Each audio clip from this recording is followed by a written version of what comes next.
regards to Oh God. and the rating board for games. Sorry. The man, the legend, Chet Falazak, is somebody I follow pretty closely on TikTok. Just because he talks about the same stuff that we talk about on a daily. But Chet's seen such a different side of the industry. Just fucking, yeah. I love his work!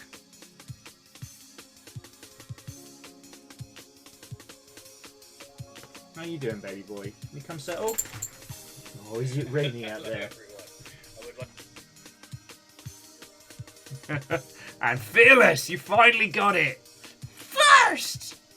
Reactor online, sensors online, weapons online, all systems nominal. It's been a long time coming, friend.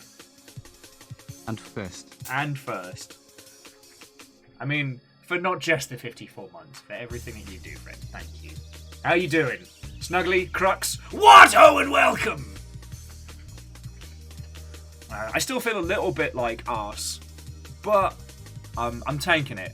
I'm well enough that I can sit here with you all with a cuppa and go through a lovely tasting sample of Steam Next Fest demos. Reactor online, sensors online, weapons online, all systems nominal. Get fact, I mean hi generic Welsh guy here.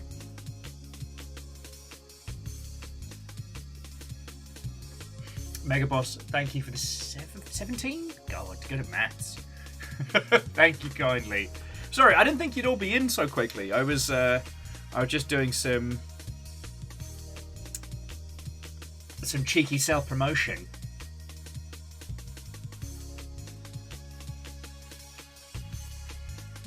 Oh, and Fearless, that sounds lovely. Angel Kalina, Watto and welcome. Captain Stephanie Barnes, Watto and welcome.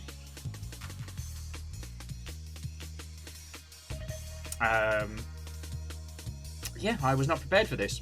I'm trying to get better about promoting stuff in the ilk.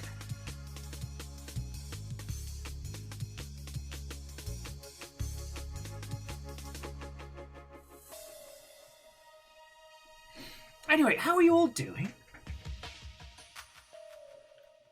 How goes it? Hello, hello. Favor 6, lovely to see you. Air Dragon. Greetings and salutations! I realise every time I have to do an audio test, I end up doing the Matt Berry voice, as apparently it's just hard-baked.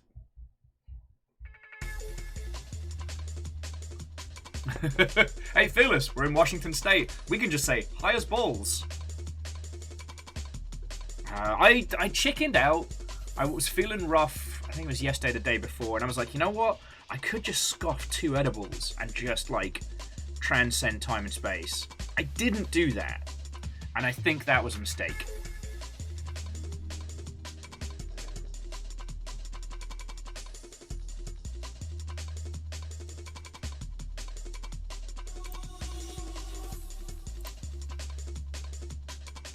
And Megaboss, I must have missed that. Anti-dating game. Yeah, it's like meme sphere moves so fast. Anyway, how are you all doing, friends? So, here's the plan for today. I have not been feeling very well the last couple days. Nothing bad. I've taken the bad lurg test. I don't have the plague, so I'm doing okay. But like, I've just been non-functioning for 2 days. I'm still slowly getting back up to full strength, so I haven't done the schedule yet. And I haven't gotten... There's a game I've been waiting on from one of my my contacts, right? And I am very much looking forward to sharing it with you all. However, the code has not come through yet. And that was a thing of like, I was talking to 2 people, and one person's like, I got you. And then person's 2 like, hey, do you want this thing? I'm like, I'd love it, but person 1's got me. And then both of them have gotten crickets. And I'm like, I want to show off your game. And I got a great press key through this morning. Online. And sensors online, hey, weapons online, all systems nominal. What ho? Navalis Watto and welcome! That is the full 5 years. That is the full 60 months. You fucking legend. How you doing, friend? How goes it? No, seriously. Navalis, Fearless, like, Mega Boss, like, all of you. Thank you. Okay? Yes, I still suffer from the paranoia of being, at least sounding like I'm robotically ungrateful for these moments. So, that's where I live. Numbers, Watto and welcome. I am at the same level of undeath I've been for a while. I'm still not batting for 100. And I felt very bad because I couldn't hang out with... It was like... I mean, it was lucky serendipity.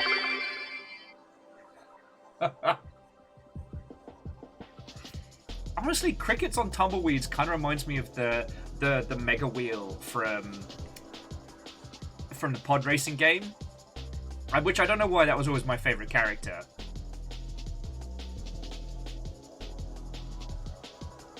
But no, Favour 6, thank you for the bits. And Angel Cleaner, like, I'm doing, like, in the grand scheme of things, I'm doing fine. Alright? I don't have the bad lug. It's not, you know, bad enough that I need to see a doctor or anything like that. I'm doing good. I've just been beaten. So I felt bad because, like, there's a few friends who've been like, hey, when the fuck are we going to hang out? And I was like, this weekend for fucking sure. Because, like, all of the usual sea of paperwork on top of me has kind of like a little eye of the storm breather. And of course, I go down like a sack of bad words. Anyway, sorry. So, here's what's going down today. I have picked a smorgasbord of interesting Steam Next Fest demos. These range from games you know, like Another Crab's Treasure, the Dark Soulsian Hermit Crab, which, for accessibility modes, they've added gun. You know, I hear the best remedy for the curse of undeath is to make yourself a tasty goulash. That's cannibalism and you know it! No, Punch, thank you for the 200. How are you doing? Watto and welcome!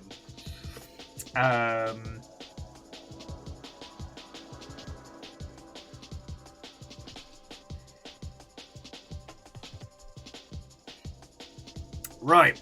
Yes, so I have picked a selection of demos. Starting with things like Another Crab's Treasure, which I'm sure you all know, and going to Buy Me Some Soup. Which, if any of you have heard of Buy Me Some Soup, I'll be impressed. Now, there are a lot of very, very good demos up on Steam Next Fest, so I tried to pick things that weren't a sequel, and weren't something that I thought was obvious, with the exceptions being Another Crab's Treasure and Venture to the Vile, because both of those are indies that I either know or sort of know, and want to support.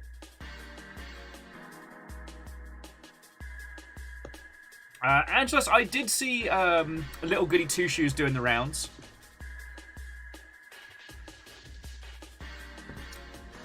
If it's the one I'm thinking of. If not, because I'm always impressed when people can recommend me a game I don't know.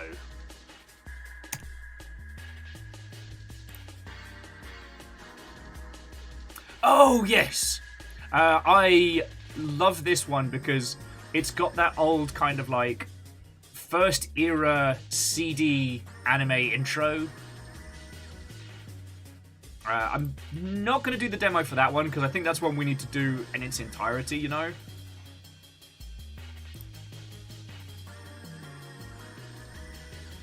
But yeah, no, I love the art style of it. As a big fan of Guardian Heroes and the ilk. Guardian Heroes, oh, hello there.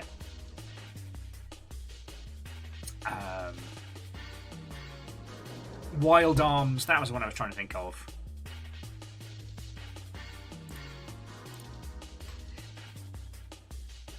Like, I love that first era. Being able to stream while undead sounds like white privilege. Bravo, puns, bravo. On the subject, I finally saw the film Renfield, because it's up on one of the streaming services. At this point, they've all blended into a mix. I was trying to binge anime, but Crunchyroll wouldn't let me play more than 2 episodes of a show in a row before it would say, nah, can't play any more of that. Which kind of forced me out of my comfort zone.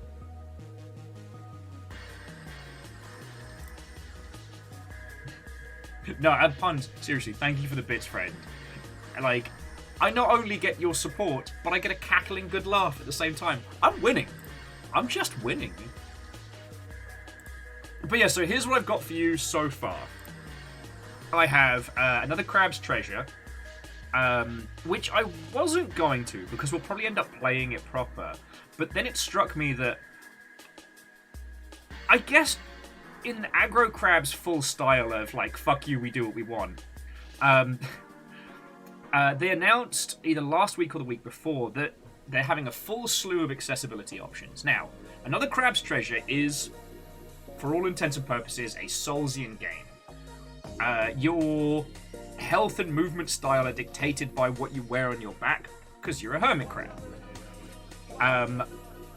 But they announced basically the reverse of Sekiro, where if you just want to explore this world and you don't want to battle bosses for 20 hours and what have you, you can change your back to gun. That's right. The ultimate ninja technique of gun is at your little crabby fingertips. And I love it. Like, don't get me wrong, I am thoroughly enjoying Armored Core. And honestly, friends, if I was feeling better today, I'd say, like, fuck it, we're gonna go beat the shit out of, like, Budget Cortana. You're okay, Amos. But I'm not feeling that today. I don't have that level of capacity. So we'll be doing that on Thursday. But I do remember talking about Sekiro with so many people, and so many of them went, love it, love the setting, love the scenery. I just couldn't get past X, and eventually I had to just stop.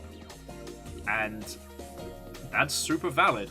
Honestly, Sekiro with a handgun would have been great.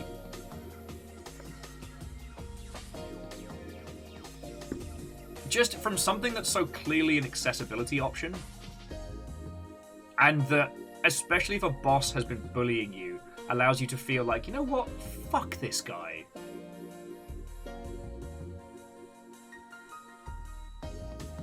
Now, Favor 6, I did enjoy Nick Cage's performance in Renfield. He was clearly having more fun than anyone else. And what I loved was how they evoked the classic Nosferatu, even later on in some of the scenes where the film gets, frankly, just stupid. Where they do the beam of light just on his eyes to accent that, like, otherworldly charisma. It's very good. It's not a great movie, but it's worth watching. Although, if you love Scar, there's a few digs that sting. So I got Justin as well on the list. Hang on, you know what? Once everybody's in proper, I'll take you through the tasting menu, and then we can decide how we want to do this. Because I've downloaded more than we'll have time to play. And I think that's cool. Anyway, how are you all doing? Happy Riccatello quit. Riccatello Resignation Day to all who celebrate. Oh. And I apologise for being a bit of a Debbie Downer. A shitey CEO getting ousted is always a little bit of cause for celebration. I am still apprehensive, because as we discussed with Nick on the Sea of Thieves a little while ago,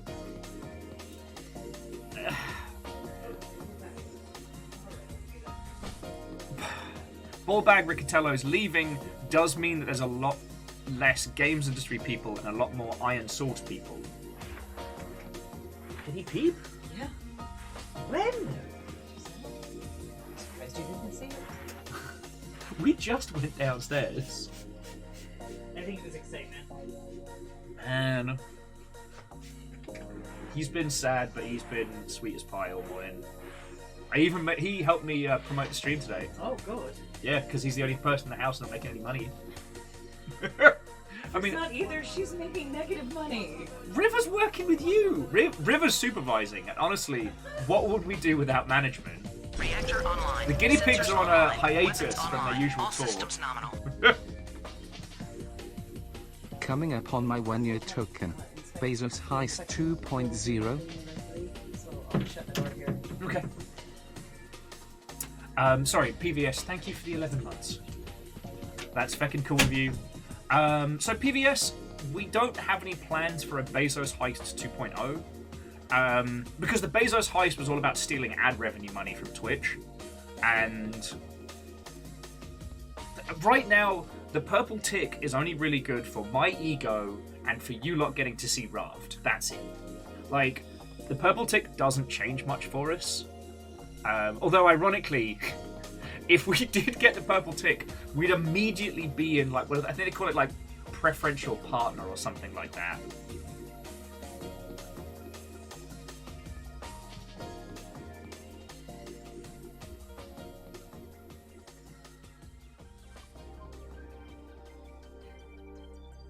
So, anyway, sorry. Here's me keeling over. I think that it is good to take a little bit of celebration when, you know, rich white guys have to eat gravel. Yes, he probably got a golden parachute or something, and, you know, yes, his quitting is because he didn't get to, so he wouldn't get thrown out in his ass by the board. And yeah, PVS, I say we steal this. Well, okay, I would never condone crime and violence. Hypothetically, I would take a hot shit through his sunroof, though. Hypothetically. But yeah, so PVS, I'd thank you for 11 months.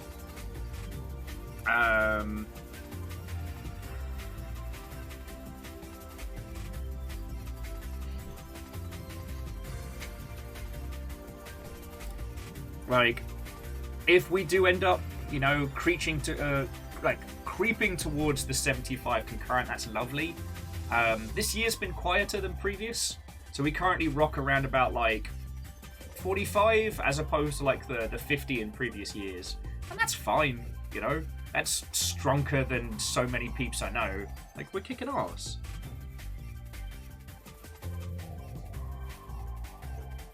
Well, I mean, Favor 6, it's like the meta of anything, right? Like, you can... No, you know what? We don't have to get into the meta of Twitch. There's nothing really to be gained in its discussion. It's also the reason why I get so fucking feelsy at the end of streams and say so many thank yous. Because, like, there are people who are massive on this tiny website who don't get to do what we get to do. So, fucking thank you. That's what's important. Sorry. If you do ever get the chance to have a coffee with Mr. the Twitch, tell him to give me a purple tick, because, you know, the ego part of it is notwithstanding.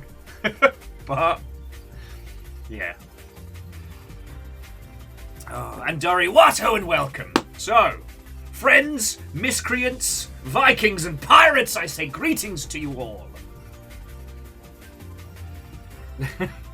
I mean, Bayanor, if I wasn't so brain dead, usually by the time we hit the end of stream, the thank yous would probably outweigh the waffle, if you know what I'm saying. I have enough awareness to know how much I need to thank you all for. Do you know what I'm saying? Anyway, so how are you all doing? To bring you all up to speed, I've just been under the weather for the last couple days. So I don't have any cool stories. I rewatched. Oh god! See, yeah, there we go. See, I've immediately gone blank. I've watched some good films. I've watched some terrible films. I've watched some good telly. I've watched some terrible telly. Anime was a mistake. Crux, thank you for filling the pint glass. Reactor online. Hey! Sensors online. Weapons online. All systems nominal. I am ashamed I let this expire for a whole day. Quasi, how could you? I can't believe you've done that. Sorry, I can't even fake outrage. Quasi, thank you for 59 months. You absolute legend. I've been doing a rewatch of Jujutsu Kaisen, because putting Jujutsu Kaisen and Chainsaw Man next to each other is a fascinating exercise in what if two completely different teams take the same concept. And I know that's a drastic oversimplification, but you know what I'm saying. And Crux, it doesn't look empty anymore. A pint full of pride flags with a corgi defense barrier. That's pretty cool. I watched they cloned Tyrone on Netflix. And I rewatched Cyberpunk Edgerunners because for some reason, intellectually, I can't leave Cyberpunk 2077 alone. Like, because I haven't spent any money on drinking in the last 3 days, I was like, ooh, I'm saving money. So I got myself Phantom Liberty, which I plan on starting at some point this week. And I don't know, but partially I understand why Cyberpunk gets me, right? Like, it's not specifically Cyberpunk. I think what we've all desperately wanted, those of us who grew up kind of in the shadow of Shadowrun, we've always wanted an open world Shadowrun, right?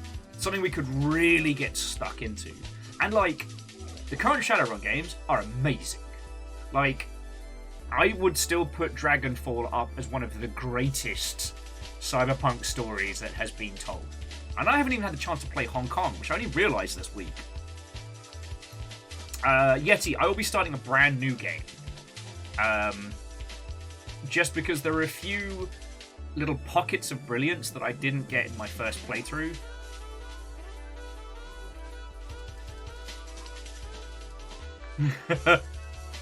Oh, sorry, as an aside, PVS has been watching some of the VODs. Thank you, I hope you're enjoying. And watched the one we were talking about on Friday, the worst movies you could take somebody on a date.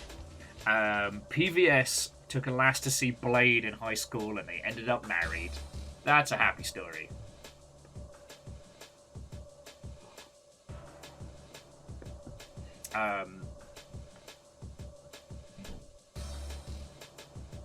Oh yeah, so like Cyberpunk as a general whole for a while was quite listless. It was one of those that it was like shaped by a very strong series of novels that gave it like a big like flag in the sand. And then after an initial kind of like burst of excitement, it kind of waned. There was no follow through. Like William Gibson didn't keep pumping out novels that then got, you know, to my knowledge, there hasn't been a good adaptation of any of those books into like film and TV. You know, Johnny Mnemonic was kind of the closest, and despite being an incredible film, did very badly at the box office. Because, if you didn't know Cyberpunk nonsense, that film doesn't make a lick of fucking sense. If you've, like, immersed yourself in that whole sphere, you know, Shadowrun probably claimed the closest to breaking through, and then the Fassa Corp kind of like, nah, we good. Put that kind of on a kibosh. So, Cyberpunk as a setting is kind of sat in this weird little time bubble. And I think for a lot of us, we've wanted so desperately to have a world to immerse in that, like, currently Cyberpunk 2077 is the best that you can get, right? From a consumer standpoint. And again, I'm not ignoring the terrible shite in the marketing. I'm not ignoring a whole bunch of the nonsense that has gone on. And when I initially played Cyberpunk, I didn't stream it because I was like, this is going to be some AAA garbage. But this is also a very important touchstone. So I need to play through this. And I played through it, and I had some fucking terrible moments with that game, but also some incredible ones. And it caught me off guard that inside this incredibly commercial product, there were little bites of things that had real weight and real heart. You know, I was joking last year that it's the most Cyberpunk game ever made because it's this huge corporate entity designed to make money that inside of it, artistic individuals struggled to say something.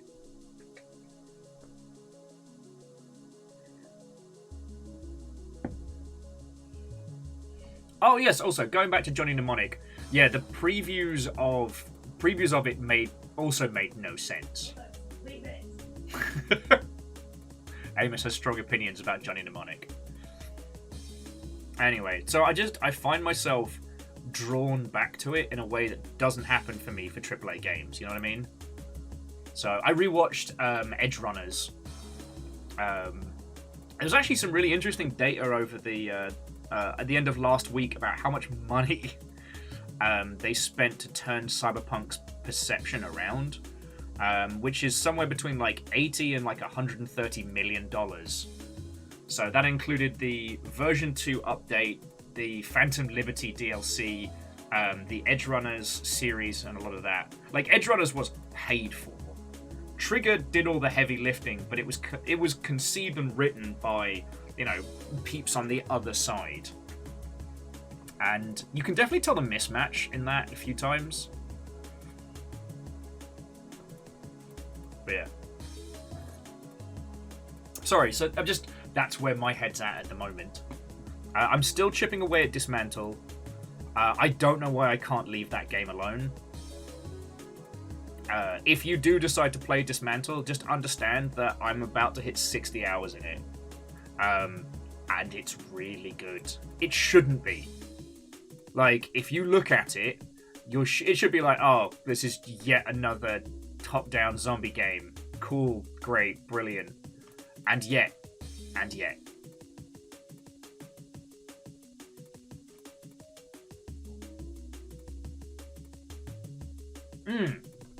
Oh, so Bayonetta, I think it's because the punk part of Cyberpunk was reactionary based on, like, you know, the late 70s, early 80s perception of, like, what was going to happen in North America. That's where it gets its retro vibes. The idea that, you know, Japanese supercorps were going to consume everything.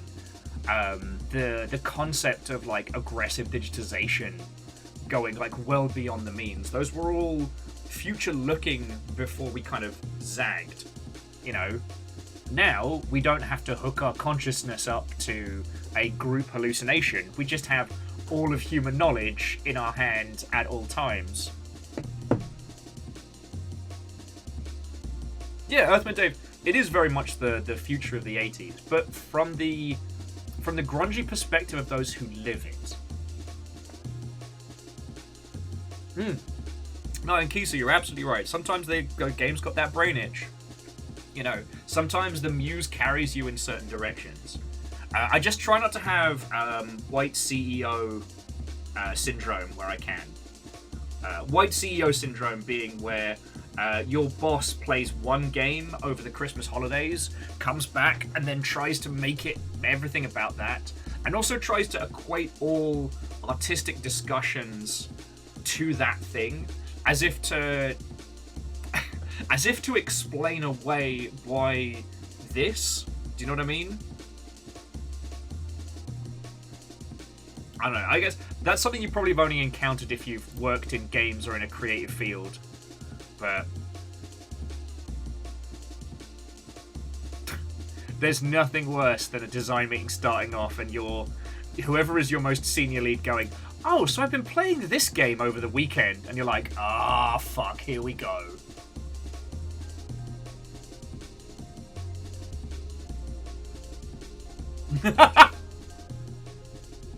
Sorry, just Angelos with, but Will, Among Us is really popular right now. Why don't we add social deception to our wholesome farming game? Yo, so Sarah, I don't know how many of those stories you can tell, but I know for a fact you have been in the room when the pivot has happened. But Harriman, yeah, trust me, I'm an adult white male speaking confidently.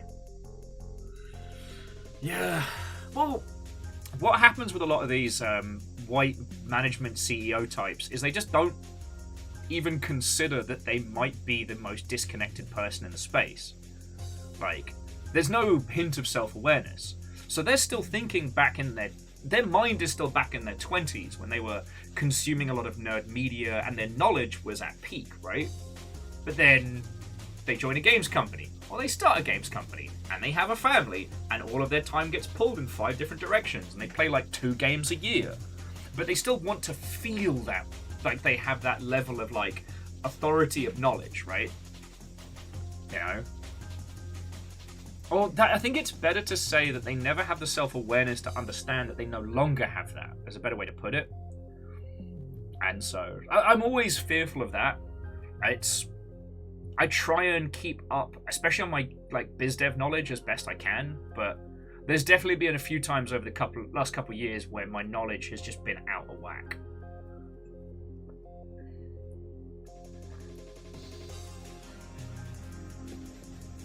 Yeah. So Sarah was saying that in terms of art direction, they always get told to look at the same 3 points: Indiana Jones, Star Wars, Aliens. Yup. It's also the same reason why all trailers these days seem to have the same handful of songs that were super fucking cool to peeps that grew up in the 80s.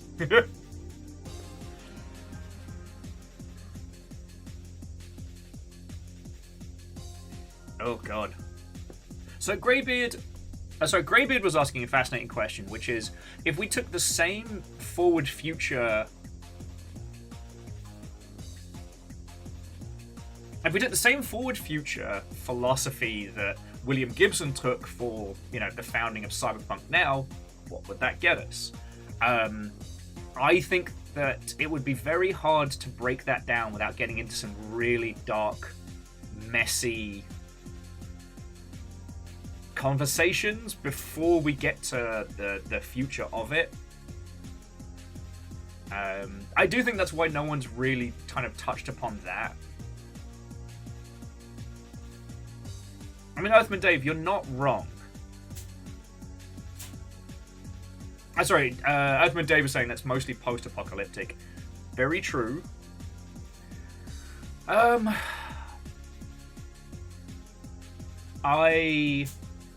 would choose to look at things like Terra Nil. That I think that...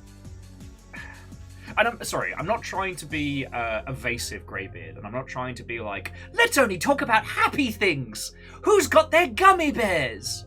But it's more a case of, like, right now, we're at far more of a big shrug, anything can happen in history than we've been in for quite some time. At least for as long as we've had, like, digital communications. And so, I think that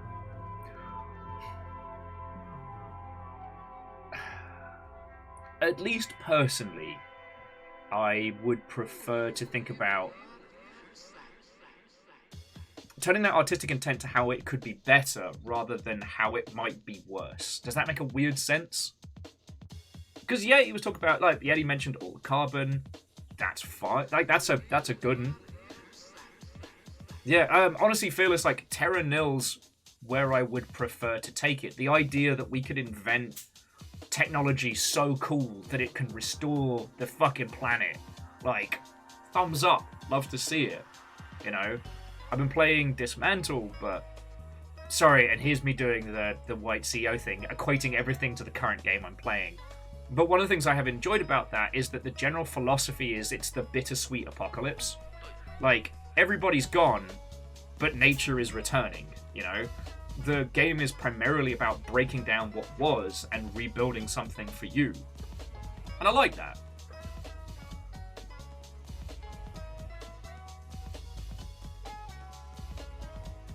So yeah. So like Greybeard, I think that would be an interesting exercise to like sit down with a coffee and work through yourself. But it does involve like...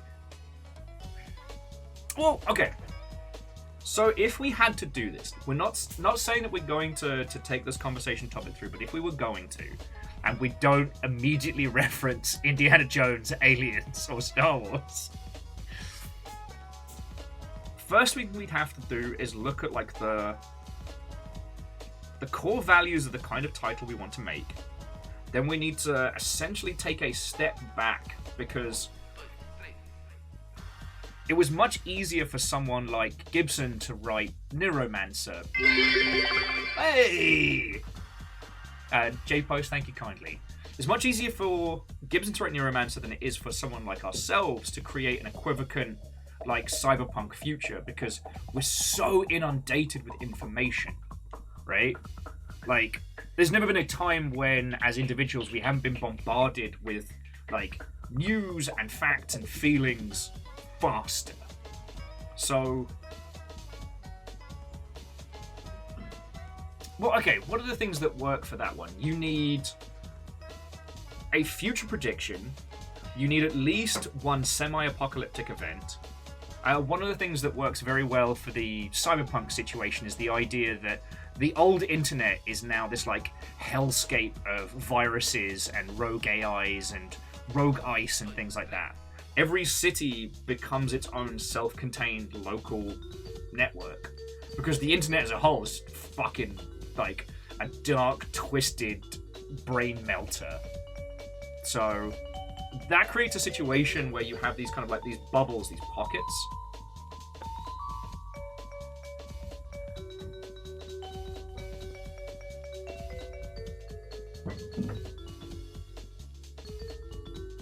Well, and Dave, you're not wrong. Like, cyberpunk as a genre was a response and semi-prediction to what was happening at the time.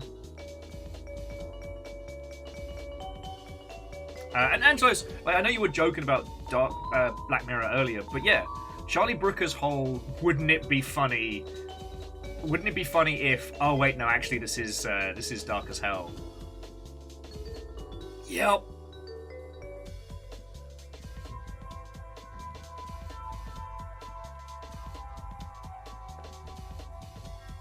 Yeah, you know what, Dave, that's a much better way of putting it. We're looking to extrapolate from the current situation rather than predict. Yes. Thank you. Like I said, I've not been feeling 100%. I'm well enough that I can stream and hang out with you all, but I still feel like arse and butts.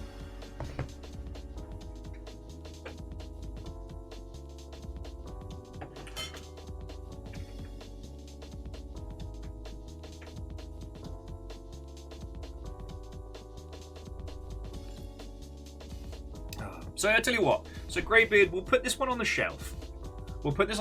And then when I've got the proper brain capacity to drive this conversation proper, then we could attempt to extrapolate a cyberpunkian nonsense future from like the elements we have now.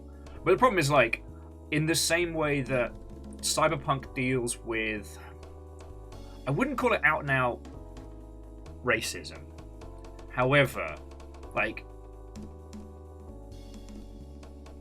in a lot of cyberpunk media, Japanese people are the bad guys. This comes from, during the 80s, the corporate domination that was coming from Japan and how it was just taken over. If we were to take that same, like, socioeconomic path, then we have to start talking about China and Saudi Arabia, which is not a fun way to start a conversation. Like,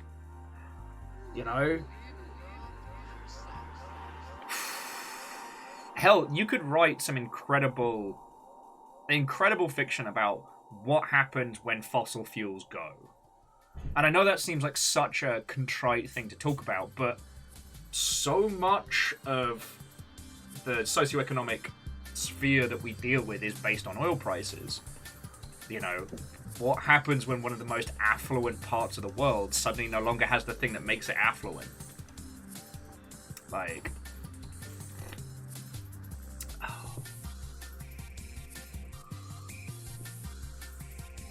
anyway, these are some fun little mental exercises that, if they fun little creative exercises, so long as you don't go too far into the darkness. If you need a counter, like, okay, so this is one thing that Kisa and I were talking about 1,000 years ago, and may still revisit. As I'm sure you guessed, Kisa, but there was no money for our cozy game. Actually, let's switch it up. Give me some smooth jams. There we go. Video games are about empowerment. Video games are art, and video games allow us to create a world we'd like to see. Not an ideology necessarily, not a specific point, but a vibe, a world. We don't have to necessarily explain everything about how we get there, because we let the user live. it is much harder in other mediums for them to just let people be in the world, because, you know, when you have actors or when you have to describe everything like with text, the I should say the reader or the viewer is going to need certain pieces filled in unless you're very, very good at your characterization. In games, we can just drop you there. And this allows us to create essentially like an idealistic future.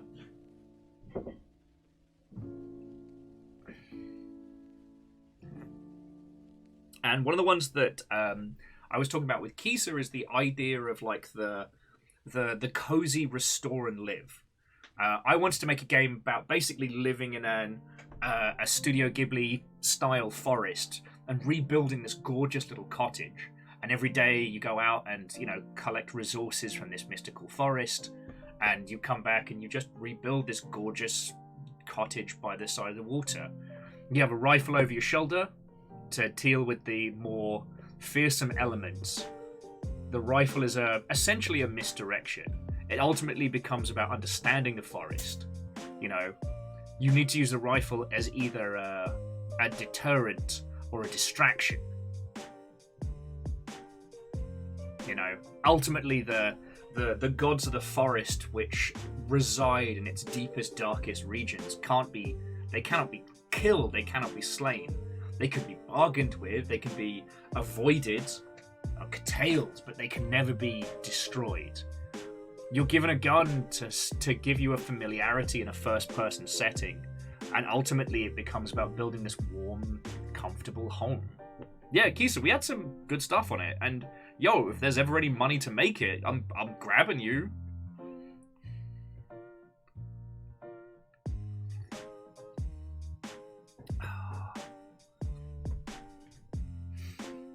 Oh. I think that... Okay, I'm not saying that having to fight monsters in the forest is my ideal situation, but the idea of having naught but a beautiful, warm, cozy home to build and stock and like that is something that strikes me as a little power fantasy. I don't play Cyberpunk necessarily because I love the world, but there's a certain level of cool autonomy that you get.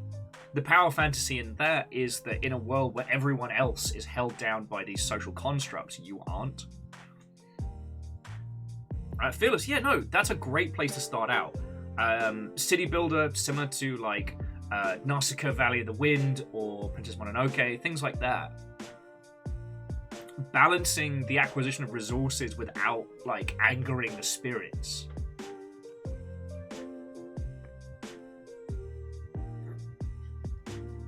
I love that idea. And I think that's somewhere where games can really, really succeed, you know? And I'm not just trying to be all light and fluffy and like, yay! But it's a good way to offset things like Cyberpunk as a topic when discussing it. You know, what is the ridiculous dream that you'd love? Go from there. You know? Video games don't owe anybody an explanation for why they exist, so long as the gameplay's tight.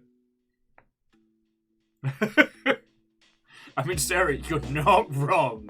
You're not wrong. And Red Burning Dragon, no, you're entirely correct. Like, it's one of the reasons why Stardew does so well.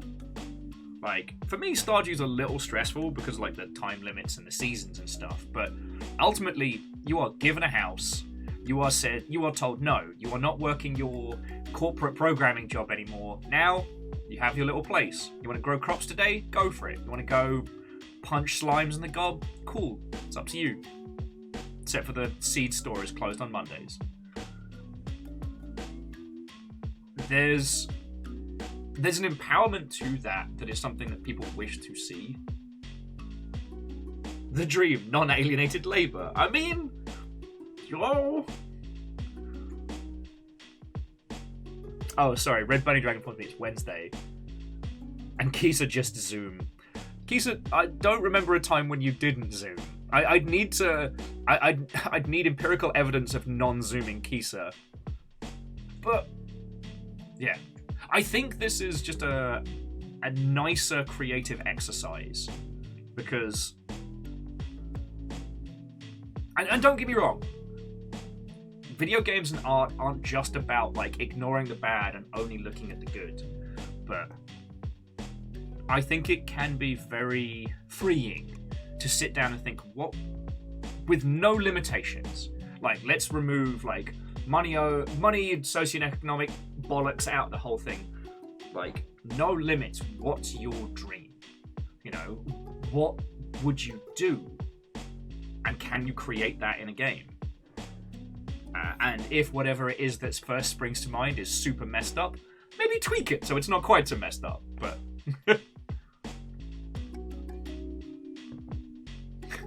God, I haven't worn the beret in ages, have I? I think the beret is in desperate need of a wash.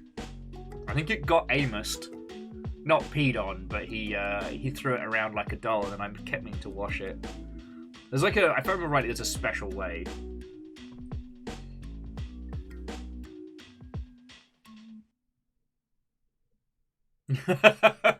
Sarah, you're entirely correct. Making love to soda cans, that's entirely fine and not messed up at all. But, I mean, there's such a glorious, stupid whimsy about only cans that, especially in times of, like, fuckery,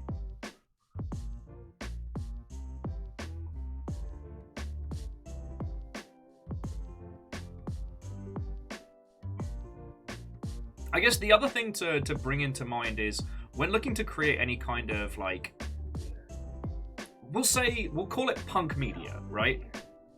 Which, you know, whenever it's something like steampunk, cyberpunk, solar punk, whatever have you,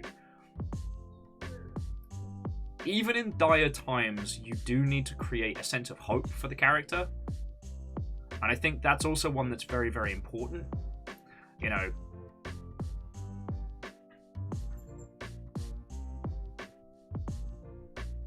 in a linear medium, it's easier to see the stories of hopeless characters. In games, if you're going to give people autonomy, if you're going to give them agency in your world, you've got to give them something resembling hope, right? And I think oftentimes that can be missed in a lot of creative mediums. I don't know. Sorry, this one's kind of a malformed thought, and I want to come back to this after I've had a crack at new Cyberpunk, but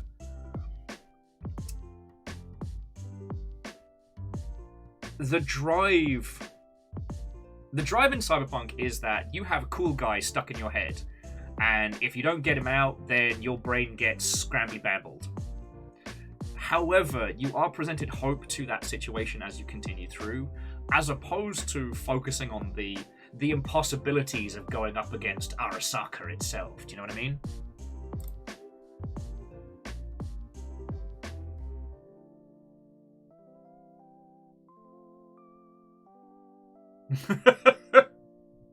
And Dustin, how are you doing, friend? Watto and welcome. And Dustin, I love the idea. So Fiona has come home early and has left the baby boy in the other room. So he is fine. I know it sounds like he is having a bad time. He is fine. But no, so Dustin, I wanted to touch on that because I remember talking about this with a friend of, like, if you want a really good example of how to do good, like the bittersweet cozy aesthetic, season 1 of Mushushi. Look at that. Honestly, use that as an aesthetic jumping off point. Create a game where it's not about slaying monsters in the forest, but it's about, like, you know, appeasing and befriending the varying spirits that come through, you know.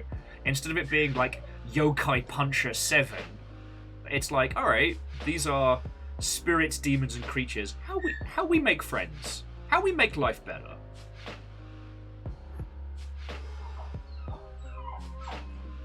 Amos, you're alright, buddy.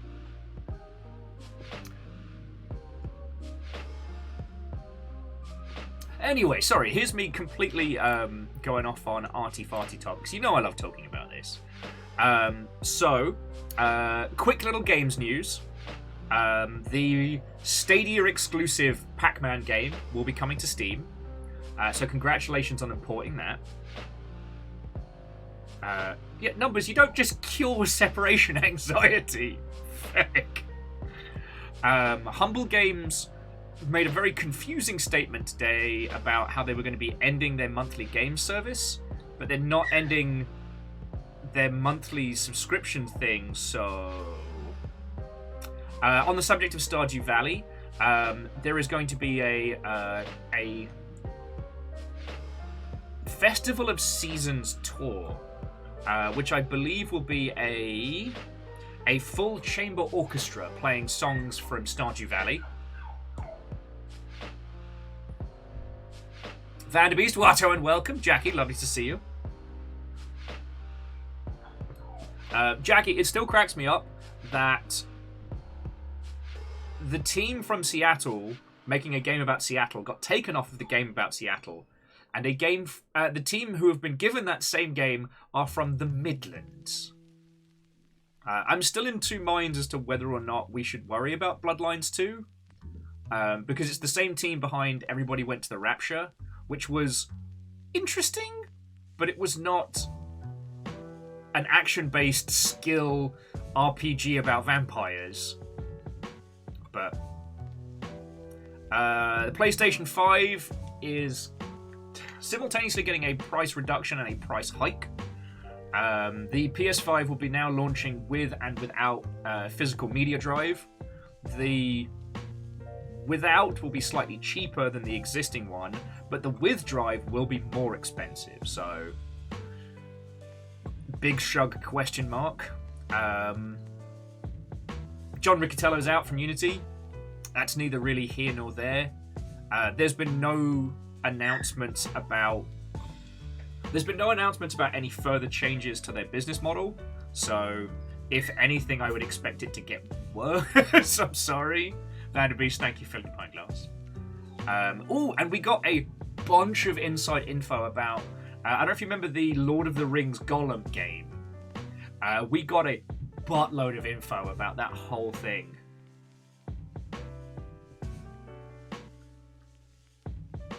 The capstone on that little behind the scenes is that apparently the apology letter that got put out after the release, which had all the typos, was a ChatGTP apology letter. One of the senior team just had it banging out and just posted it. I will just say, content warning on that for anybody that's worked in a game dev environment or in a very hostile, like, corporate environment, because it'll ring super true. The TLDR being that Daedric Entertainment wanted to position it as a AAA game, but didn't want to pay a AAA... I didn't want to pay AAA prices, so they had a tiny budget with the expectation that this was going to be a bombastic AAA experience. They crunched the team, unpaid crunched the team into a fine powder, and apparently of the two CEOs would just yell at people. Amos, you're fine, mate.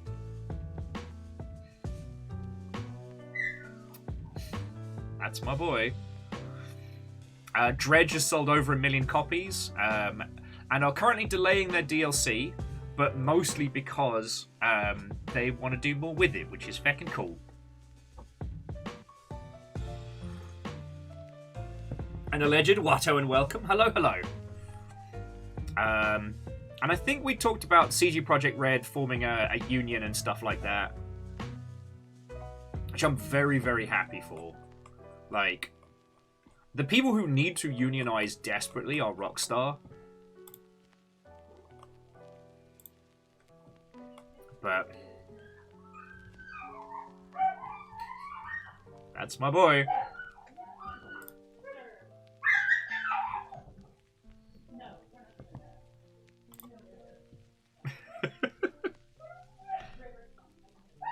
And to Mary, Watto and welcome. Hello, hello. Again, friends, if you've just joined us, Amos is fine. He's being told he's not allowed to jump up on someone, which is why he is melting down. Don't jump on that person. Oh my god, I can't believe you've done this!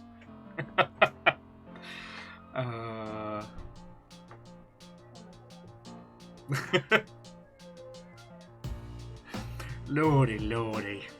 That's my boy.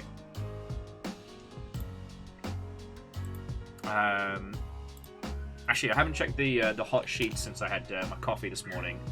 So we'll just have a quick skim, see if anything else has been dropped. Nope, nothing special. Love to see it, love to see it. Anyway, so, how are you all doing, friends?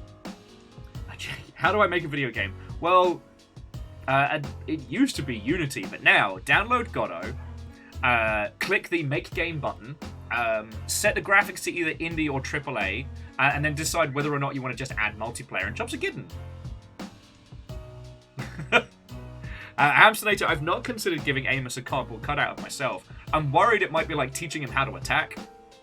Like, if the general crotchal region of Cardboard Will starts getting chewed out, then I gotta worry. Tameri has been looking for a good classic RPG to play. Well, Sea of Stars is the current hotness for classics. I don't know if anyone's pitched that one to you, Tameri. Mainly because, okay, Sea of Stars is made by the same team that did The Messenger. And that team excels at emulating the feeling of classic games, shaving off the stuff that's a bit trash, and commanding it. Like, if you didn't get to play The Messenger, that's entirely fine. I know a lot of people probably didn't resonate with as much as myself because, like, I played Ninja Gaiden, I played all of the Shinobi games I could get my hands on.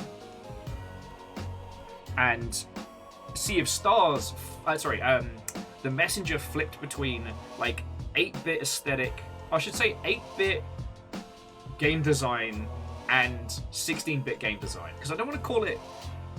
A lot of that stuff came from technical limitations and, like, the desire to extend gameplay through difficulty, right?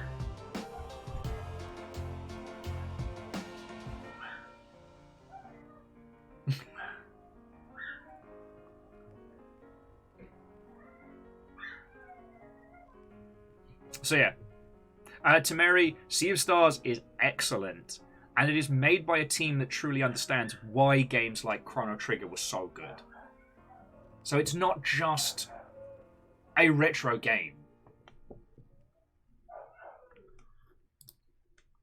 Oh wait, fucking Dave the Diver. Dave the Diver's doing a cheeky download there. Sorry if there was a little interruption of stream.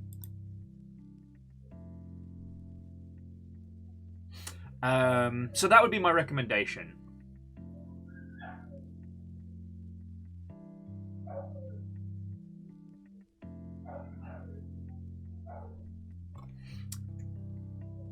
Okay. Well, so Jackie, there's never been a better time to learn a new engine. And, like, joking aside, if you do want to learn Godot, or Godot, as it's called by most people, now's a really good time to pick it up. Both SquarePeg and Akira Zero have spent a lot of time with the engine, and we can definitely my life. We can definitely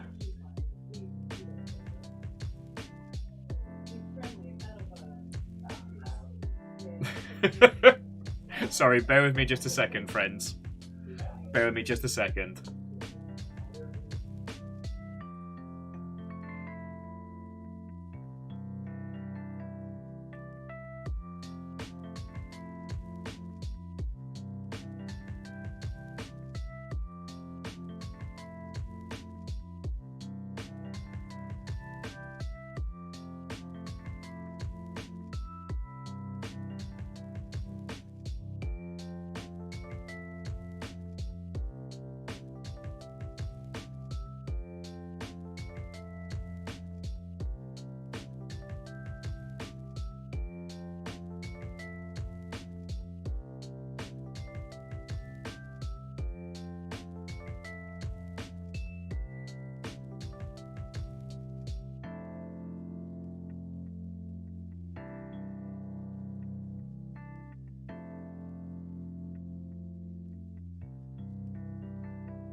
ninja.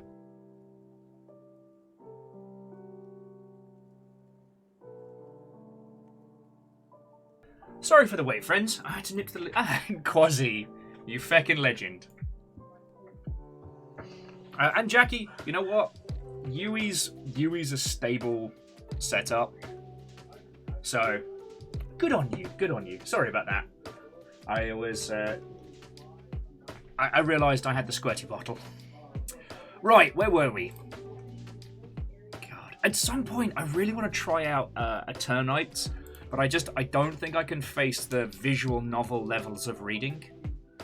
I don't know if you saw it all, friends. Eternites was shown at, I want to say, Summer Games Fest.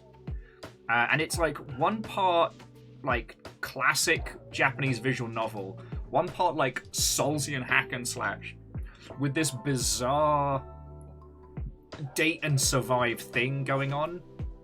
You play as literally the most boringly designed character of all time, who suddenly encounters like an end of the world scenario. Your arm gets torn off and replaced with like energy coolness, and so yeah, you're dating people at the end of the world. I don't know. Hang on, let me just give you the link, and you can see what I mean. But while I'm not usually one for like the Japanese visual novel style, there's something about Eternites that's got like a little spark in my brain going, and I try and listen when my brain gives me the good bangers. So okay, so today I have a lovely selection of games for you all. I was going to tell the internet that we're doing this. I should do that. So if any of you want to go grab a cup of tea or a cup of coffee, now is the time. Oh yes, that's because I forgot how to post on varying social medias. No. Shush! No! Social media was a mistake. I give up. Daramaniac, Watto, and welcome. Well, if people don't know to come hang out with us, that's their fault. Right. So here is what we have. I guess we'll just... Why are you making this hard for me? Alright. Not allowed to play this until the 19th. Stupid embargoes for great games. Honestly, okay, look, I understand why embargoes exist. I'm not against them. Like, for some of the AAA games, they are wielded like a weapon, but for the most part, it's to help tiny creators and journos compete with, like, the Igans of the world. Right? Like, the reason there is an embargo is so that IGN don't just ruffle stomp you into the ground, or so that the tiny guys don't run away with it. But I should be given a pass, because it's not fair. It's not fair. I should get a special hall pass.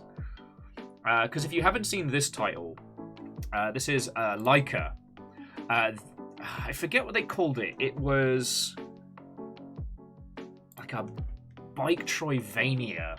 Alright, look at this title. Sadly, we can't play this today. It is you and your cutie patootie driving around on bikes doing cool shit. Like gun carter on a bike flips and shit. The idea being is you can use your bike to ricochet shots. And then kick the absolute hot snot out of people. Art style, brilliant. Gameplay, fresh as. Like, what's not to like here? Excite Bikevania. Oh, I like that square peg. Okay, Dustin, you need to file embargo away because someone's going to need that at some point. Hollow Bike. There we go! Yeah, a cross between Trials and my friend Pedro. Absolutely. This is coming out on the 19th. The PR team behind this has very kindly sent us code already. But the embargo is not until the 19th, so we can't play it today. That was the one I was grumpy about. Okay, so here's what we have today. So I was telling you about this earlier. This is another Crab's Treasure. Which described as the world's crabbiest soul-like. Because I figure I'll show you what we have from the tasting menu, and then we can decide what we want to jump into first. This is Aggro Crab, making a crab game, finally. And I love everything this is about, alright? As a proponent of crab fight, as one of the few people that has played Ace of Seafood, like, I'm for this. And this is one of the demos we have available for us today. Once again, the accessibility mode for this includes a fucking gun, which I love.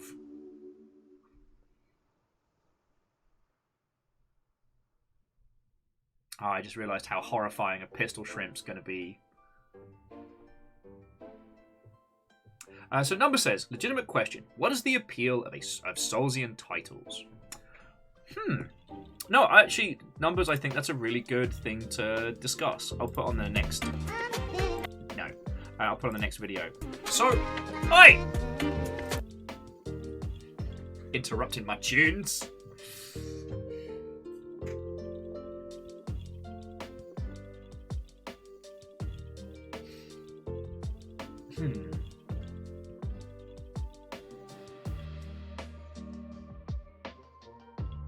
So I think it's partially because it harkens back to an older philosophy on games of just giving you the world and letting you take it at your pace.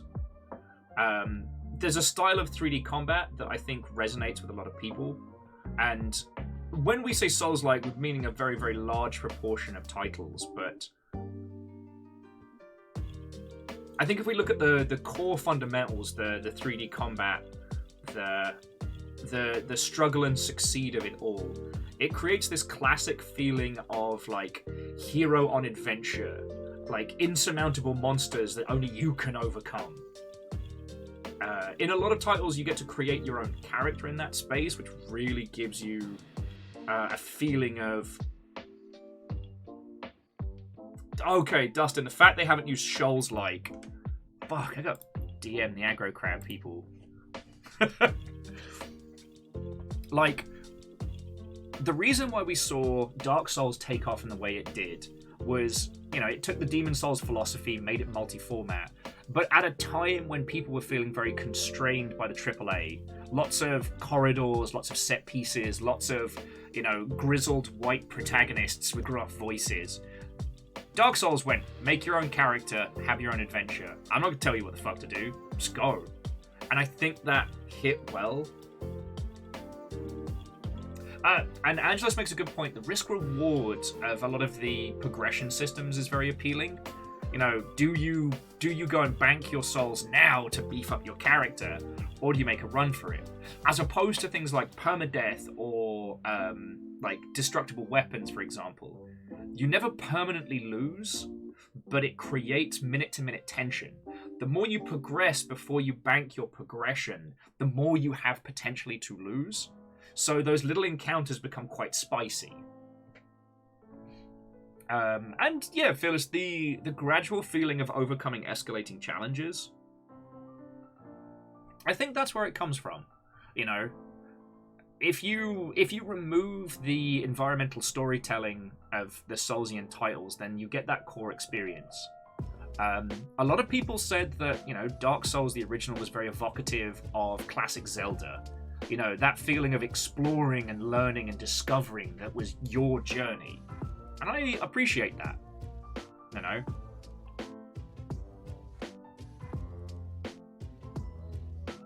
Okay, so, another Crab's Treasure. Next up is Justin. Now check this out. When I was looking through all of the demos available, I'd completely forgotten about this.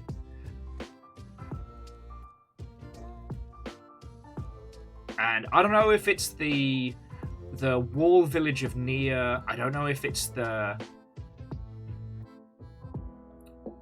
bizarre, fanciful nature, or some of the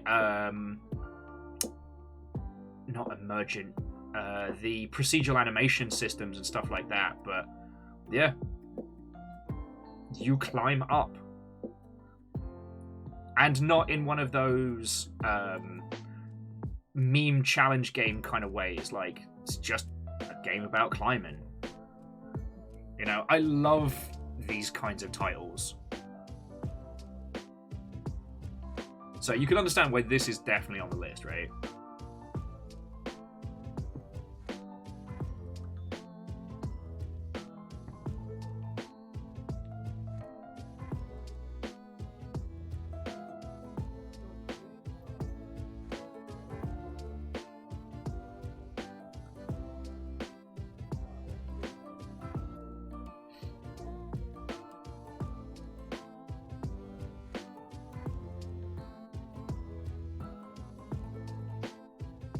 Well, so Jackie, here's the thing I would say is that the gameplay loop philosophy of game design is an interesting thing to think about, but it is not the only doctrine, right? You know, the grand experiential is definitely something that is worth taking into consideration. Users will put up with a lot for a great idea. And with this one, so like the moment to moment is like managing your stamina, finding checkpoints, and working out how you're going to move up very, very complex environments. But just remember that the concept of the gameplay loop is a tool, not a rule. And sorry, Jackie, this is nothing against yourself, but especially when designers come from a AAA environment, they cease being able to think about games as anything more than gameplay loops, right? Moment to moment session, moment to moment, hour to hour, session to session, right? And it's that interesting thing of rather than being a tool to describe concepts, it becomes a rule to which one can be a slave, you know? Oh, so next up on the list after Justin, Sky, Children of Light. It is that game company's next endeavor, the same team behind Journey and so many wonderful games.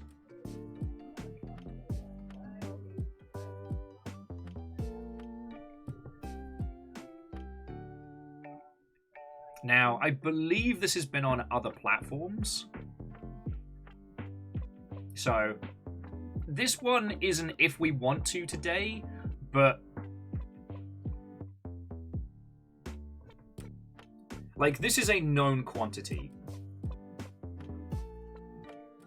Which I guess did break my rule of, like, sequels, but I haven't had the chance to play this yet, so.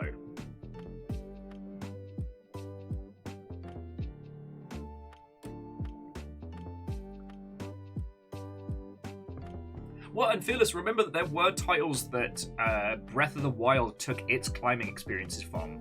I hate that my brain's going blank on it, but remember the really grey, grim, bleak survival game, which was primarily about climbing and faking people out with guns. Yeah, Dory, I also thought this one was already on Steam, and that I'd just forgotten about it. Okay, so next up, so after Sky, this is American Arcadia. Now, the reason why I wanted to have a crack at this one is, this is basically a Truman Show breakout game. You know, very evocative of a lot of those left to right, side-scrolly emotional games. But the idea that this part of the game is what's being watched by an audience, you can understand why that might resonate. The idea that this little guy here is who we're watching, not playing as.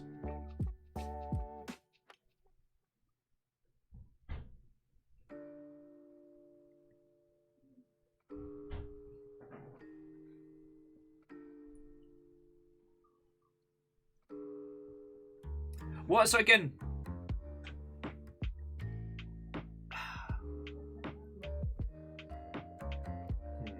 sorry, Jackie was saying something that the way they're going on to this is like, we need a thing that can keep the player entertained. Mario has jumping, game is climbing, GTA is stealing cars. It's a question of perspective. See, what you're looking at is, the question is how to keep the player engaged. What I'm saying is, don't let that be the start. I often say, who is the player? Who is the user in that world? Like, in Mario, well, you're fucking Mario, alright? Like, that's a little bit of a contrite one. But in Grand Theft Auto, who are you? You are a criminal. Either for 5, you're either a car thief, a gangster, or just a fucking psychopath. But you are a criminal. How do you look at the world? What do you do? You know, because, you could say at its heart, GTA has always been a game about stealing and driving cars. You could say the moment-to-moment loop is mostly about that. Oh yeah, no, Numbers, that's got big inside vibes. And the reason why I want to give this a try is because it takes that vibe and then adds another layer onto it. And we are a group of people that has played through Inside on a stream. American Arcadia is us watching this little dude busting out of his, like, Truman Show environment. Now, what was this one? Sorry, even I'm starting to forget my grab bag. Oh, yes! Alright. So this was some, like, indie immersive sim goodness. So, it is rough, it is janky, it is surreal. It's not quite full-on Cruelty Squad, but it's definitely saying, you know what? We're just going to get rough and ready with this and try and evoke something rather than worry too much on the polish. And this is one of those titles that it's either going to be like absolute trash jank, or it's going to be like inspired brilliance. Like, it could be an Divine Cybermancy type level of goodness, or it's bad times. But Perpetuator, I believe it's pronounced. I saw it and went, you know what? This might need to be on the list.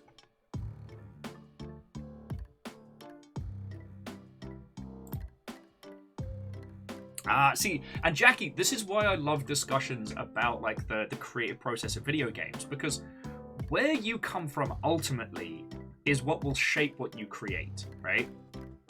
Because an interactive story is fine. Jackie was saying, like, what makes us a game? Online. Hey! Online. Weapons online. 1,000 years later! Long time no see, Will. D. Roguelink, it is lovely to see you. And, like, even though you haven't had a chance to hang out, you kept that sub going. Like, I really appreciate that. Thank you. How you doing? I'm just taking people through the tasting menu we have for today's Next Fest, deciding what to play. And Numbers, like, I do think that the hair is worth splitting, because that's where one's creative philosophy comes from. Like, we're not getting into rules anymore, we're getting into the intent of creation, right? So, like, you could say that something like the Beginner's Guide is just an interactive story. But then I would argue that it is grounded wholeheartedly in source engine philosophy. Like, even though the character has no direct impact in the world, to just watch the Beginner's Guide removes the feeling that grounds you in the space. And are visual novels games? This is something I really enjoy, because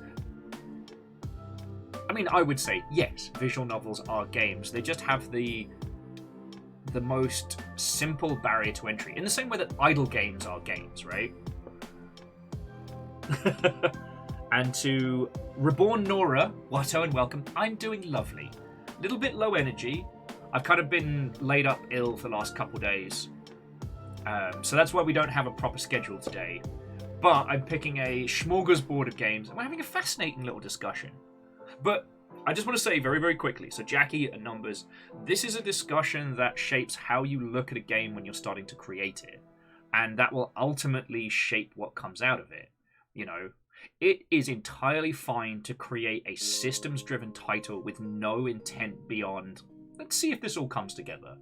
And it is entirely fine to be nothing but story and emotion, and gameplay can just take a complete backseat, you know? So this is why what Jackie was saying about the moment-to-moment, A great example of throwing moment to moment and throwing the concept of the game loop out the window is Queer Man Staring into a Rock Pool.jpg, which vaguely dances around the idea of a game loop, only to throw it out on its head for an emotional beat, you know?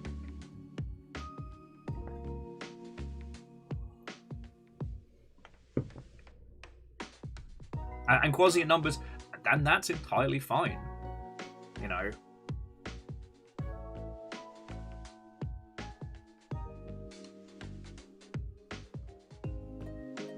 Well, so Jackie, and this is where I'm gonna really bake your noodle. What makes a story game a story game?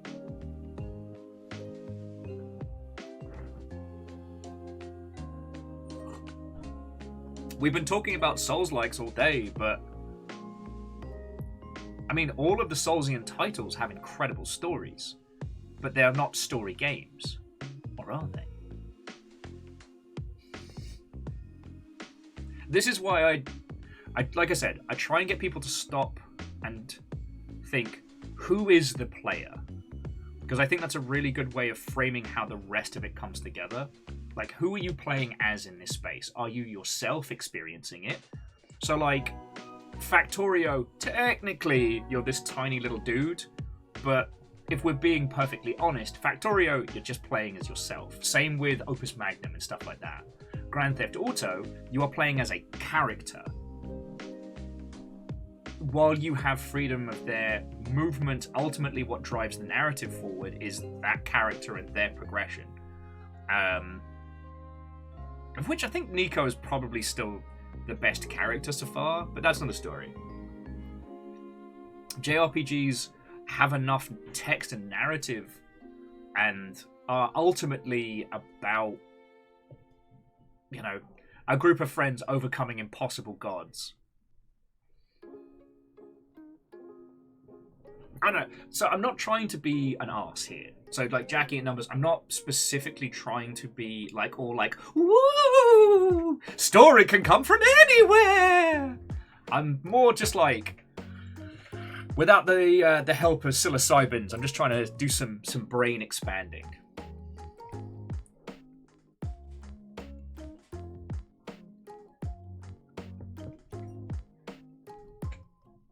So, and Jackie, on that, you know, I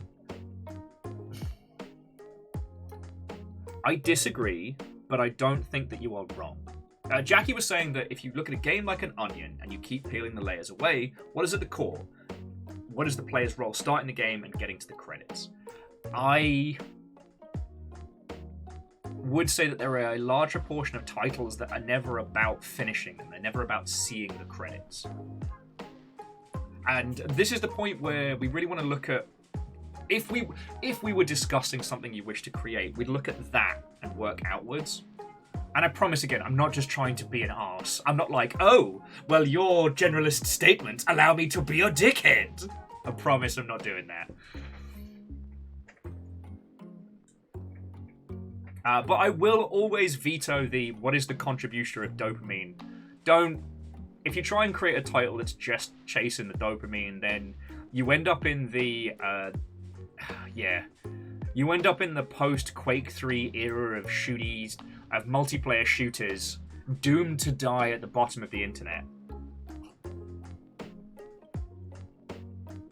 It is better to create something that you have a personal that you personally resonate with, because that will find that same resonation with others rather than trying to just chase the dopamine. So yeah.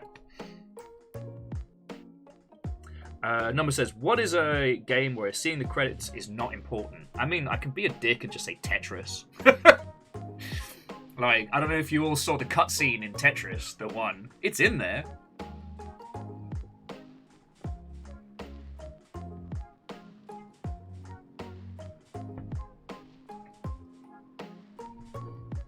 Legend. You know what? Tarkov is a very good example of vibes. And again, Jackie, I hope you don't think that I'm just picking on you or numbers. Like, I'm not saying that you're wrong, I'm right. It's more that we've reached this point in video games where we're so far beyond the standard, right? There is no formula for what is a game.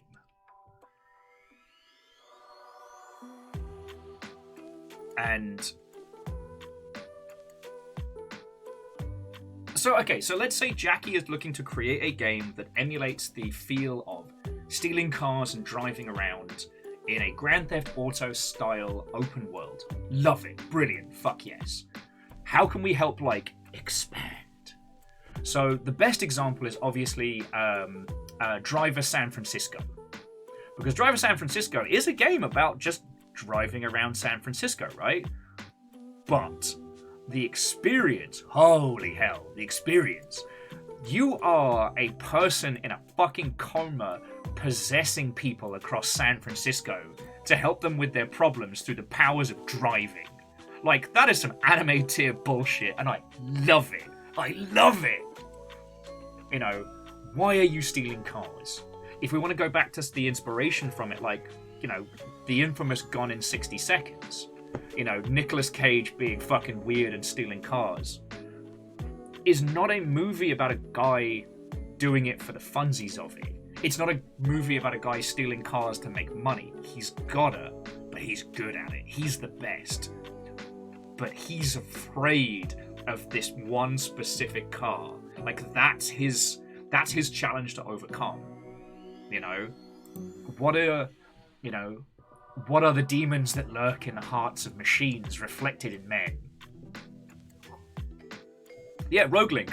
Driver San Francisco is basically Ghost Trick GTA. There's more to it, and in case you get to play it, I don't want to spoil the actual story beats, but, you know. Like, and if we think about Driver San Francisco, it does two things. One, it recontextualizes how you see the world, because you're not stealing cars, you're helping people. So if you get one where it's like a little old lady trying to pass her driving test so she can go see her grandkids, you want to drive careful. You don't want to bomb it down, because that's the emotional stakes. But also, from an actual building the game perspective, you don't have to build a world where everyone can walk around and you can go into every coffee shop. You've just saved yourself fucking years of dev time to get that same emotional core. So anyway, more demos. God, I love this chat. So next up, in case we want to just have a fucking laugh, this is called The Engineer, or The Engineer. It is a wobble physics building game where you play as this chunky dingus attempting to build bridges in the ilk and varying vehicles to get you across stuff.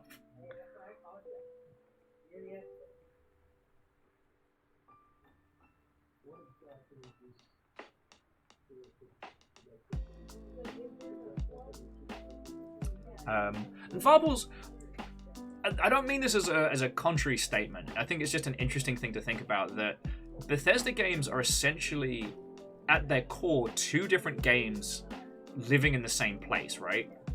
You have the world and you have the story, and they aren't necessarily the same. They're both somewhat in service of each other, but, like, Skyrim is a semi-eternal experience from, like, the way additional content can be contributed to it and stuff like that. You don't have to... I don't even remember who the big bad for Skyrim is anymore. It's weird, I played that game so much, I don't remember who the final fight was. You know? I remember going through so much of it, but that is completely lost to me. Is it a dragon? I just don't remember which one. Okay, so after the engineer, next up we have My Work Is Not Yet Done. This is just some fucked up horror shit, but it's weird and pixely. I don't have the capacity to do like a straight up like FPS horror thing today. So if we are going to do something spoopy, I wanted to pick something that's weird and indie and spoopy. Sunlight fucked me up. I'm not gonna lie. Amanda the Adventurer, great game, brilliant, totally worth your time. Sunlight fucked me up. That, like, Amanda was the fucking chaser after Sunlight.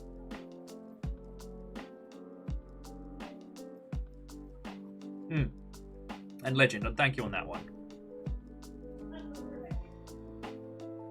So Jackie says, what is the onion core of a game where you escape the back rooms? I mean, at its core, any of the escape the backroom games are trying to evoke this specific flavor of, like, liminal space. It's fucked up familiarity. You know, the backrooms evokes this sinking terror because you recognize it, and then you realize that it is impossible. God, there was this brilliant... Actually, no, it's a fucking shite film, but it evokes the same feeling so well. And it was Michael Cera in this film where him and his girlfriend go to view a house in a little suburban area, and they can never leave. And it's never clearly explained why they can't leave. Anytime they try and drive away, they always end up back at this same, like, cookie-cutter, semi-detached house. And there is no one else there. The ground beneath them is made of, like, plastic, I guess? And I don't recommend it as a good film. I recommend it as a really good case study experience on what that, like, backrooms, like, unsettling familiarity is. I also realized I've been paying no attention to this. So this is a video game. I haven't been talking about the video game we're watching here.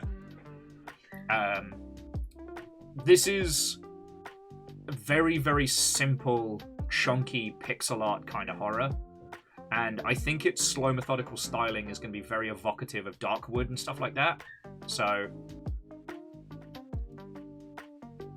I've been in this strange mood ever since I played the early World of Horror, that I felt like World of Horror was one step removed from greatness, and I haven't been able to put my finger on why.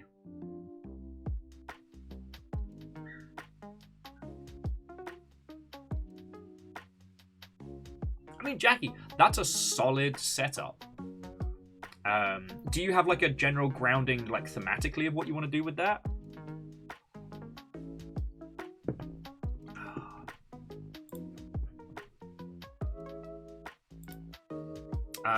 Oh, okay, so this is one of the other titles that I wouldn't have put in here just because I know it, you know it. It has a very, very clear premise and a clear understanding, but these are, like, semi-industry friendos, so even if we don't get the chance to play this today, like, I'd like to make sure this is in your wheelhouse, because this is an indie team. They're doing some really cool, weird shit. It's hard not to like, you know?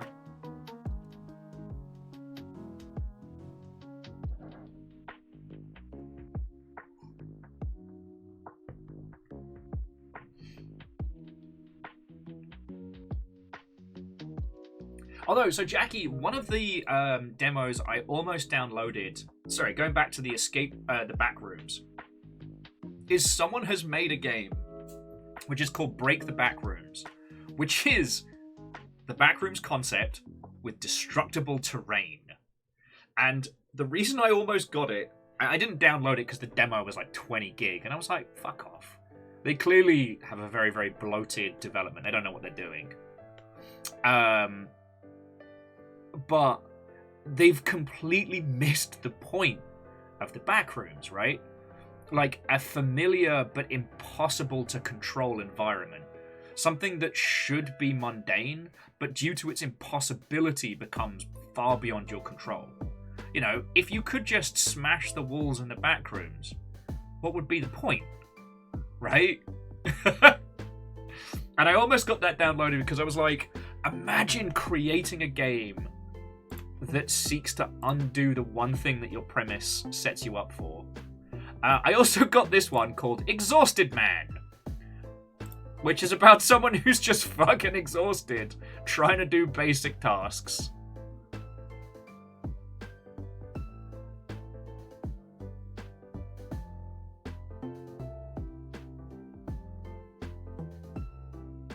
Like, this is it. This is the game. You are exhausted. You have to do very, very basic things with like a QWOP-style control system. Right? Rogue Link? Fucking right. We're definitely playing this today. I don't need to show you more of that one. Oh, okay, so this one struck me. So play as a seagull in a Maori inspired title. Sorry, that was a terrible way of describing it. So instead of being a terrible seagull, you'll be a regular seagull and explore all this gorgeous environments with something that's being made by a heckin' cool Peloponnesian dev team.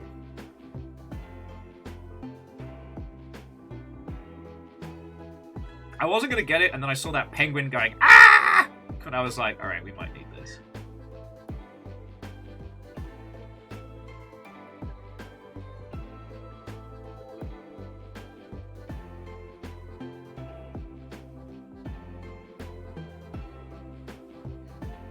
Like, fucking look at this. This is some good shit.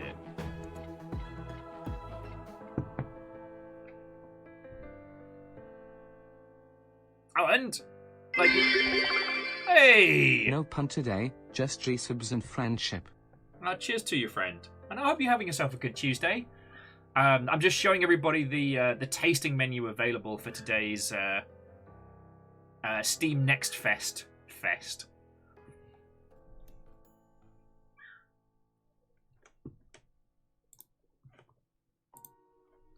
And we got a couple more. Oh, so this one I've been looking at for a while.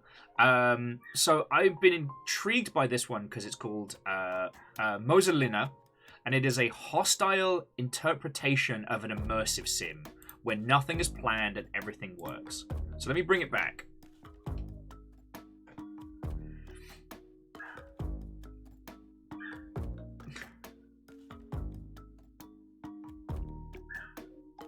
So the overall goal is, as a teeny tiny puzzle game, use the tools you have and the physics that they create to try and get to the spot.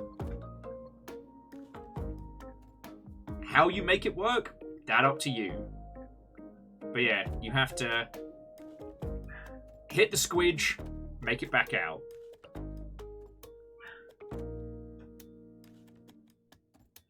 And, I mean, I was mostly intrigued by this because with very, very simple environments and, frankly, like bizarre tools of equipment,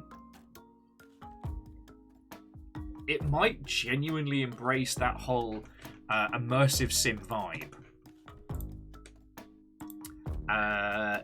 Sandbox Skylines was if I decide to take an edible later.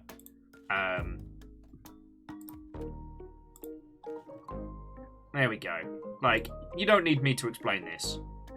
Like, every, like, pixel sandbox sim, you make these skyscrapers out of bits, I guess, and then somehow try and protect the inhabitants from the effects of the world. I can't have been the only one who was obsessed with, like, pixel physics simulators, like, way, way back in the day. So, this just feels like a continuation of that. Well, it's unlikely we'll play that today on stream, but I needed that one. And last, but by no means least, buy me some soup! Is that an instruction? Is it a video game? Buy me some soup.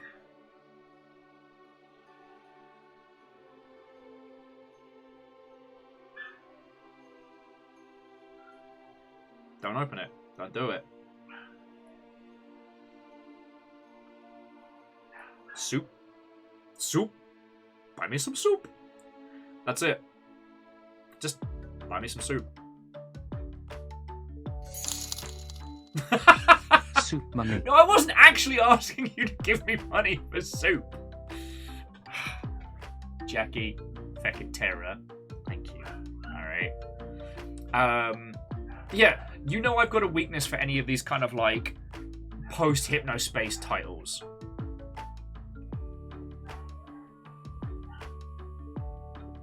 Aim This is yelling the house down.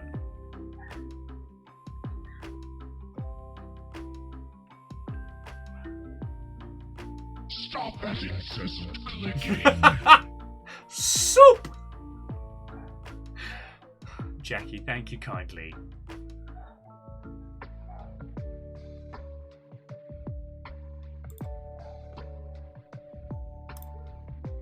Okay, so that's what we have at the moment. I heard that Will was in need of I'm soup. not asking for soup! Crux, thank you kindly for the $5, alright? That is super kind of you. Fucking soup!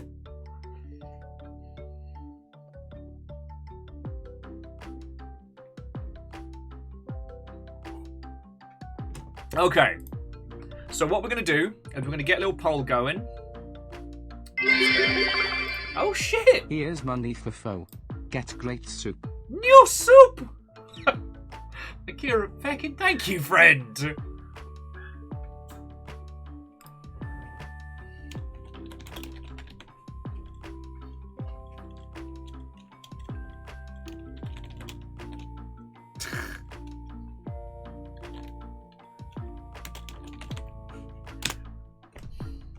Here's me trying to get the poll going. Everyone. Will's not asking for soup. I'm not asking for soup. Fucking yo. I'm sorry. Thank you. That is what I need to say. Akira Zero, that is $10 to the, I guess, soup fund now. What? This train is powered by soup.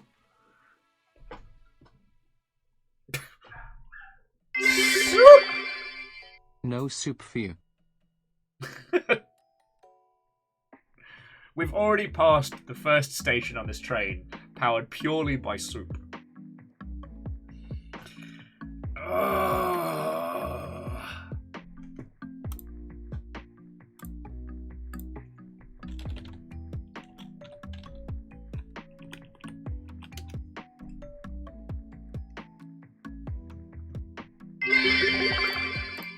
It's a miso amount of bits. Hope that helps. Thank you. Do you remember the time we had that soup? Soup, super tasty soup. Super spicy carrot and coriander. Chili chowder. Gluton. Crunchy friends in liquid broth. I am gazpacho. I am a summer soup. Miso. Fighting in the dojo. Miso. Oriental prince in a land of soup.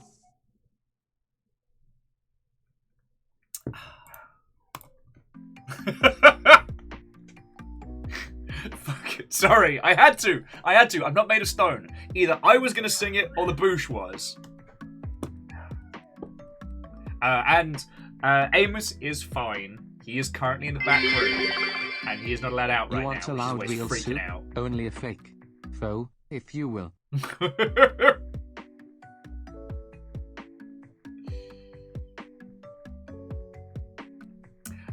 I have a lot of thank yous. Who is that? Legend. On top of it all, thank you.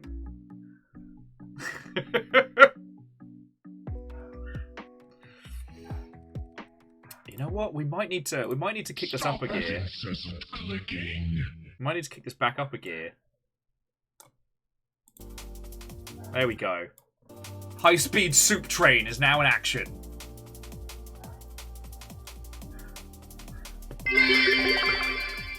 All the soup for Will. What is happening here? So I guess Buy Me Soup's got to be on the fucking tasting menu for the first one. Oh, sorry, Buy Me Some Soup. You'll seem to be about the fucking soup. Fucking hell. No, seriously, all of you, thank you. In a very roundabout way, everything that you lot throw in is what... Can we have a Will try to cook stream if we give him soup recipes? I have a family foe recipe. So, Akira Zero, thank you for the money. We are not able to do cooking streams in our current apartment. depending on where we end up, cooking streams may happen again. I've been trying to... I used to be really good at cooking. I used to love it as well. I developed a weird complex around it, so I'm trying to get over that still. Apparently it's soup time. Fucking yo. Didn't expect to have a soup-themed hype train.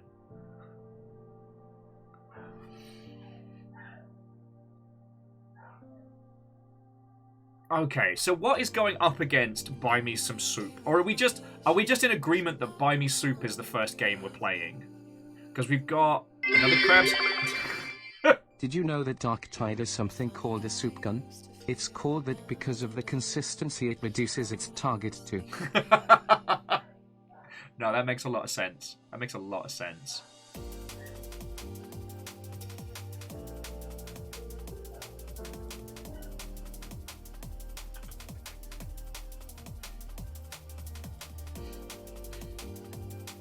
But no, I did not know there was a soup gun. Lobster bisque or bust. Oh. Threaten me with a good time, Quasi. Threaten me with a good time. Woof. Of course, now all I think about is, like, toasted lobster sandwiches and soup. Although I do have a sarnie for lunch that will be super tasty, so I'm not going hungry today, you know what I'm saying?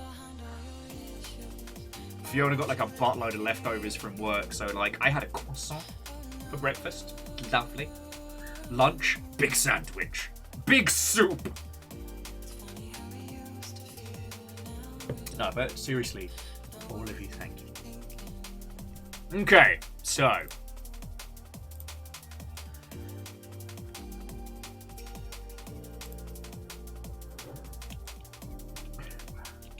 are we starting with soup? Are we in agreement on that one?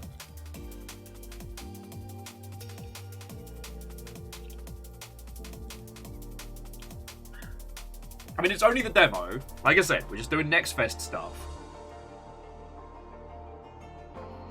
Alright, well, it means I don't have to write this feckin' poll, so... The train has spoken. I think we are in agreement that we are terrorists. Soup!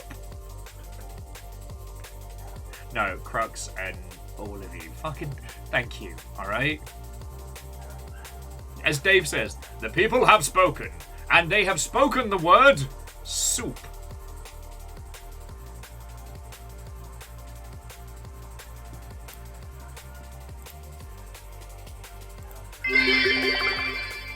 Soup. Sorry, bear with me just a second.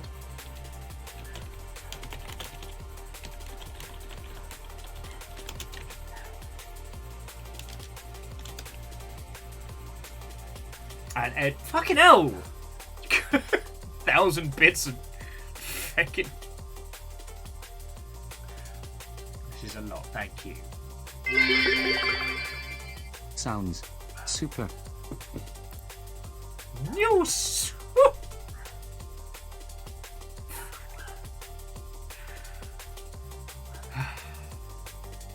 All of you, thank you. This will end up going towards paying rent and paying food. Alright. Okay. Sorry about this, friends.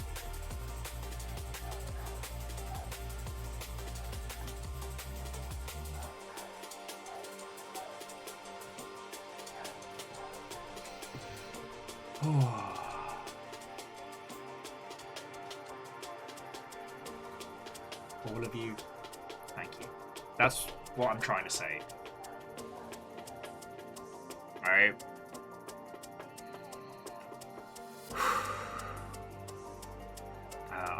I guess I'm still not batting for 100%, and I don't know how to say clever big words. I made a joke about soup, and now we're at a level 4 train, so...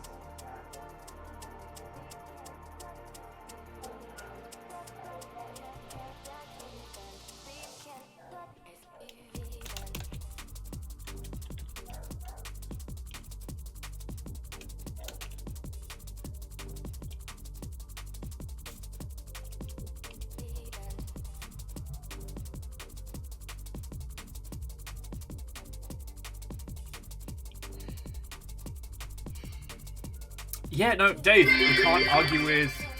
Here, now the Welsman can say quote clever big words unquote for you. That's his job. He can be the clever big word dispenseman. No, I just... All of you, thank you. Alright, I know the train is still going. I think we've hit a solid good point on Soup Train. We will be playing Buy Me Some Soup. I wonder if they've added it to Twitch. They have. No one else. We might be the very first Buy Me Some Soup stream. I'm kind of proud of this. And after Buy Me Some Soup, either we can do a vote on what's next, or if you all decide that you want to gang up on me and pick whatever's next, then so be it.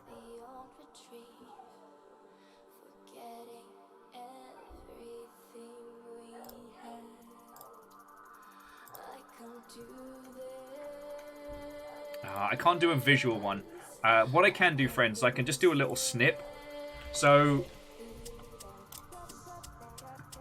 if you bear with me just a second. Alright, so I'm putting it in Discord. Here's the rest of the tasting menu. So it's just in general. So that's what we have available for us today. Obviously, Buy Me Some Soup will be the first thing that we play from the next Fest menu.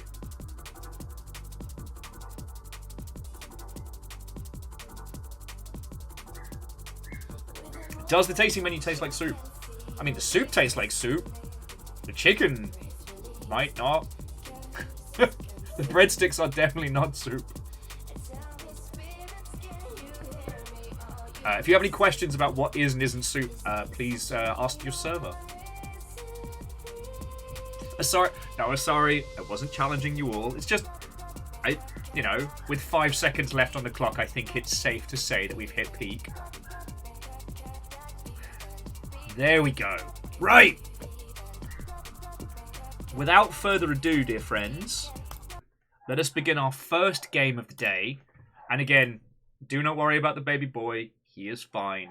He doesn't like that he's having to sit in the back room, which is why he's having a meltdown. And he will be allowed out momentito. I'd give $1 billion if I could. Bravo, Dari. Bravo. Bravo. And obviously, thank you for the 10. I thank you all. You know, you lot are very, very good to me. I fucking love doing this, and I fucking love hanging out with you all every day. I understand that I'm stupidly lucky to do this. So, thank you. Forgot how to do this so late soup? Late soup! Alright. Alright, you terrors.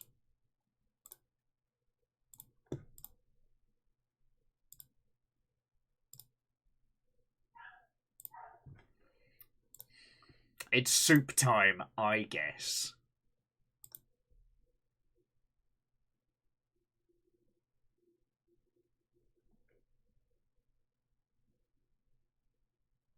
Oh, you better work, soup.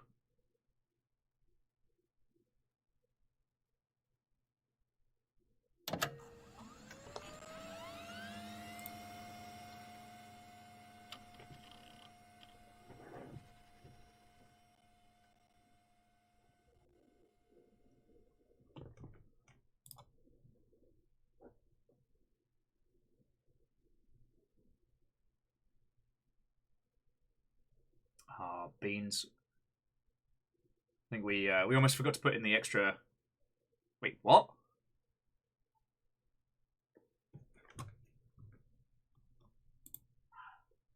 Okay, this is getting... What the hell?